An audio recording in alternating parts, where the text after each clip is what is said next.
So LSG versus KKR match 54 at Lucknow நடந்து முடிஞ்சிருச்சுங்க. 98 run வித்தியாசத்துல கேகேஆர் வச்சு செஞ்சிட்டாங்க லக்னோவை.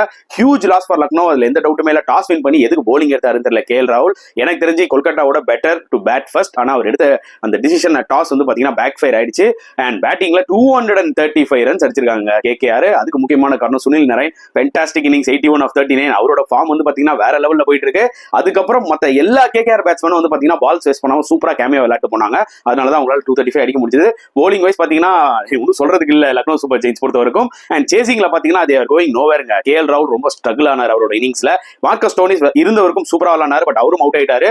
புவர் ஷோ 137 தான் உங்களால அடிக்க முடிஞ்சது. And bowling wise Harshit Rana, Varun Chakravarthy சும்மா தரமா போட்டு 3 விக்கெட்ஸ் எடுத்தாங்க. அண்ட் சுனில் நரைன் சொல்லவே வேணாம். ஒன்ஸ் அகைன் வந்து பாத்தீங்கன்னா economical 1 wicket. And Andrew Russell முக்கியமான 2 wickets. Match to match run அடிக்கிறாரோ இல்லையோ விக்கெட்ஸ் எடுத்து கலகிறாருங்க. சோ இப்படி ஒரு டாமினன்ட் வின் கேகேஆர் பண்ணிருக்காங்க. அதை பத்தி நீங்க என்ன ஃபீல் பண்றீங்கன்றத கமெண்ட் செக்ஷன்ல போடுங்க.